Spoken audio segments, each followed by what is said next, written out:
Before you begin, remove the base enclosure and battery. Removal.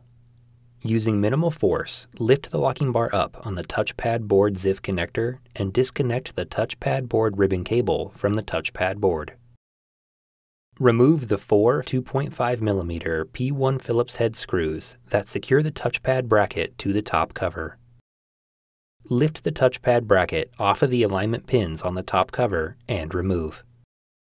Remove the three 2.5mm P1 Phillips head screws that secure the touchpad board to the top cover.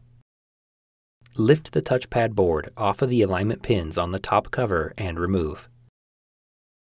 Reverse this procedure to install the touchpad board.